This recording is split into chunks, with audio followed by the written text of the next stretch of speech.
আমরা এই পরিকল্পনার রহস্যটাকেই একটু সহজ করে বোঝার চেষ্টা করব। আমাদের হাতে প্রজেক্ট ম্যানেজমেন্ট ইনস্টিটিউট বা পিএমআই এর একটা কোর্স মেটেরিয়াল আছে।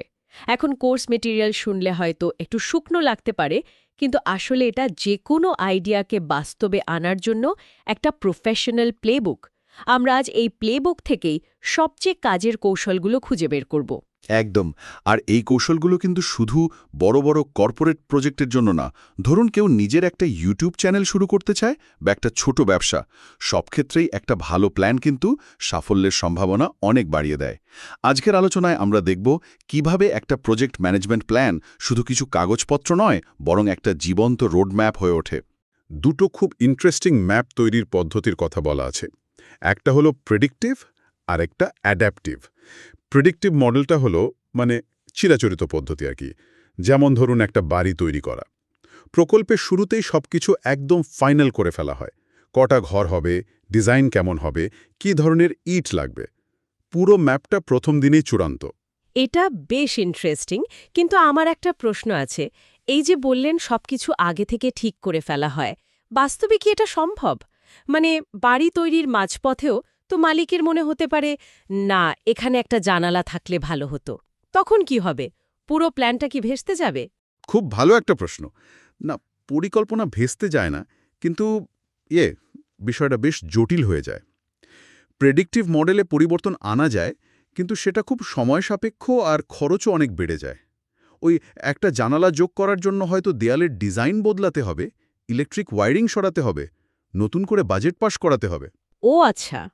পুরো প্রক্রিয়াটা বেশ ধীর। এই জন্যই এই মডেলের শুরুতেই যতটা সম্ভব সবকিছু ফাইনাল করে ফেলার উপর জোর দেওয়া হয়। বুঝেছি। তার মানে পরিবর্তনের দরজাটা খোলা থাকলেও সেটা বেশ ভারী একটা দরজা। তাহলে অ্যাডাপটিভ মডেলটা নিশ্চয়ই এই সমস্যার একটা সমাধান। অনেকটাই।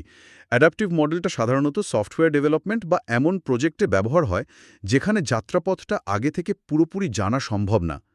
এখানে পুরো কাজটাকে ছোট ছোট ভাগে বা আইটারেশনসে ভাগ করা হয়। ধরুন 2 সপ্তাহের একটা স্প্রিন্ট। স্প্রিন্ট। হ্যাঁ, এই 2 সপ্তাহে ঠিক কি কি কাজ করা হবে শুধু সেটুকুই প্ল্যান করা হয়। 2 সপ্তাহ শেষে ক্লায়েন্টের ফিডব্যাক নেওয়া হয় এবং সেই অনুযায়ী পরের 2 সপ্তাহের জন্য আবার নতুন করে প্ল্যান সাজানো হয়। তার মানে এটা অনেকটা ছোট ছোট পথ পাড়ি দিয়ে আর বারবার ম্যাপ দেখে এগোনোর মতো। একদম। প্রতিটা স্টপেজে থেমে আমরা ঠিক করছি যে পরের স্টপেজটা কোথায় হবে। এখানে পরিবর্তনকে আসলে স্বাগত জানানো হয়, কারণ এই ধরনের প্রকল্পে পরিবর্তনের মাধ্যমেই সেরা জিনিসটা বেরিয়ে আসে। বাহ! সুতরাং দুটো ক্ষেত্রেই স্কোপ আর শিডিউল জরুরি, কিন্তু একটাতে ম্যাপটা পাথরে খোদাই করা, আরেকটাতে একটা লাইভ গুগল ম্যাপের মতো, যেটা কন্টিনিউয়াসলি আপডেট হচ্ছে। দারুণ উপমা। তার মানে প্রেডিক্টিভ হোক বা অ্যাডাপটিভ, একটা পরিষ্কার ম্যাপ আর টাইমলাইন আমাদের লাগবেই। কিন্তু ম্যাপ থাকলে তো আর গাড়ি নিজে নিজে চলে না, তাই না? গাড়ি চালানোর জন্য ড্রাইভার লাগবে, তেল লাগবে। ঠিক প্রকল্পের ক্ষেত্রেও তো তাই। এখানেই তো রিসোর্স বা সম্পদের প্রশ্নটা আসে। ঠিক এই জায়গাতেই পরিকল্পনাটা আরও গভীর হতে শুরু করে।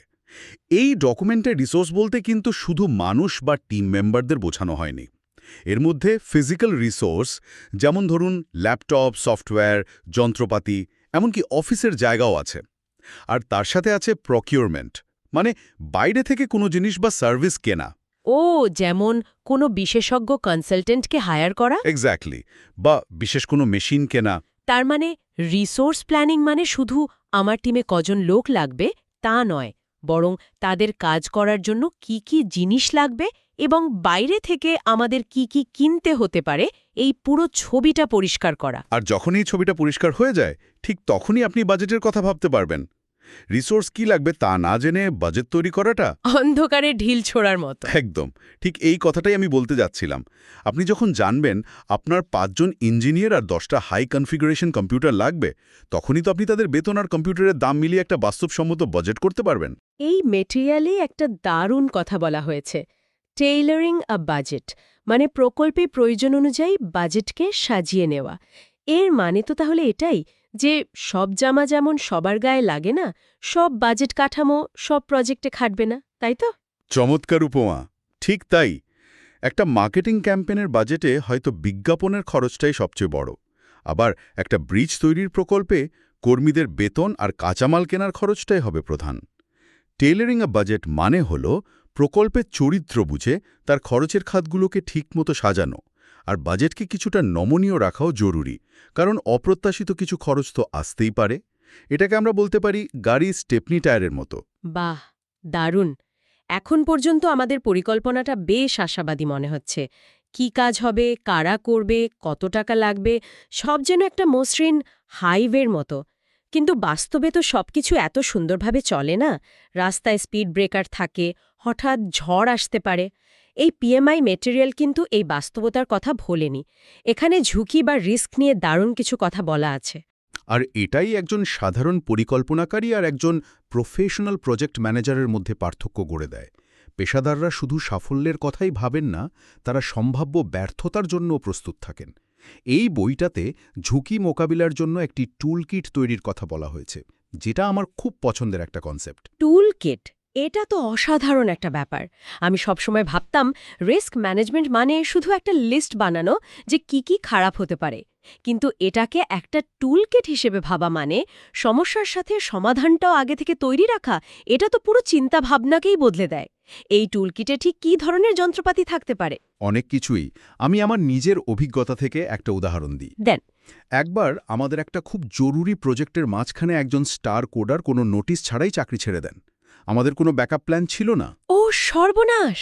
ওই এক ঘটনায় পুরো প্রজেক্টটা 6 মাস পিছিয়ে গিয়েছিল। সেদিন থেকে আমি এই রিস্ক টুলকিটের গুরুত্ব হাড়ে হাড়ে টের পেয়েছি। এখন আমাদের টুলকিটে সবসময় একটা কৌশল থাকে। যে কোনো গুরুত্বপূর্ণ দায়িত্বে থাকা কর্মীর সাথে একজন জুনিয়রকে শ্যাডো হিসেবে রাখা হয়। এতে মূল ব্যক্তি চলে গেল, কাজটা পুরোপুরি থেমে যায় না। তার মানে এটা একটা মানব সম্পদ ঝুঁকি মোকাবিলার টুল। আর কি হতে পারে? যেমন ধরুন কাঁচামালের দাম বেড়ে যাওয়া। সেটাও একটা ক্লাসিক উদাহরণ। ধরা যাক আপনার প্রজেক্টের জন্য একটা নির্দিষ্ট চিপ দরকার, যার দাম বাজারে খুব ওঠানামা করে। ঝুঁকিটা হলো দাম হঠাৎ বেড়ে গেলে আপনার বাজেট ছাড়িয়ে যেতে পারে। আপনার টুলকিটের জন্য দুটো টুল থাকতে পারে। 1, শুরুতেই বেশি পরিমাণে চিপ কিনে স্টক করে রাখা। 2, একাধিক সাপ্লায়ারের সাথে চুক্তি করে রাখা, যাতে একজন দাম বাড়ালে অন্যজনের থেকে কেনা যায়। বাহ! এই ঝুঁকি পরিকল্পনা কিন্তু ভয় পাওয়ার জন্য নয়, বরং এটা ম্যানেজারকে একটা কন্ট্রোল দেয়। ঝড়ো আসবে জেনে ছাতা নিয়ে বের হওয়ার মতো আর কি। বাহ!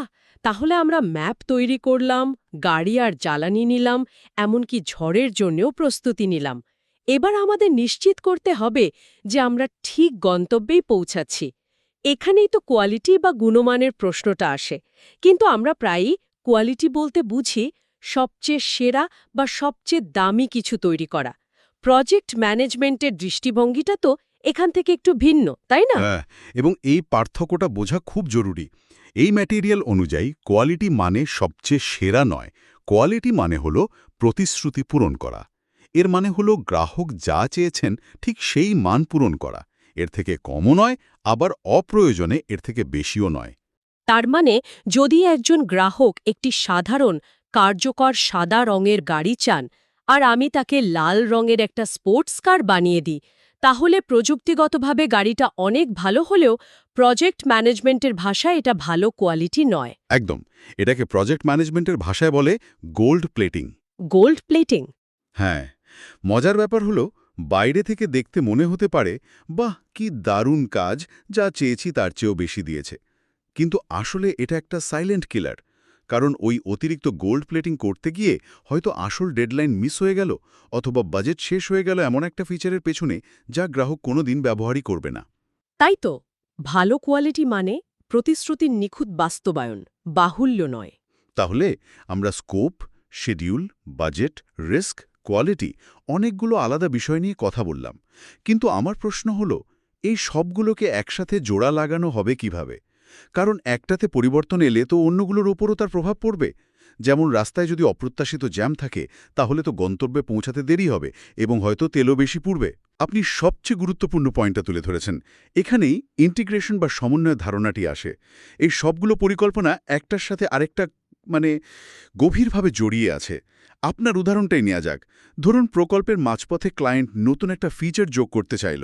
এর মানে হলো কাজের পরিধি বা স্কোপ বেড়ে গেল, আর স্কোপ বেড়ে যাওয়া মানেই তো সেখানে যেতে আরও সময় লাগবে, মানে শিডিউল পরিবর্তন করতে হবে, আর অতিরিক্ত কাজের জন্য ডেভেলপারদের অতিরিক্ত টাকা দিতে হবে, যার সরাসরি বাজেটের উপর প্রভাব ফেলবে।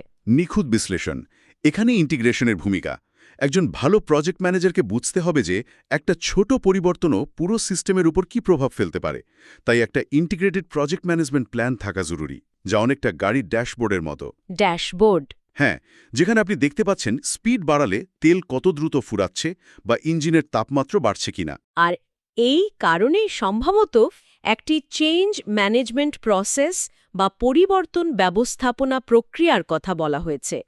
এটা কি তাহলে ওই ড্যাশবোর্ডের ওয়ার্নিং লাইটের মতো কাজ করে? বলতে পারেন।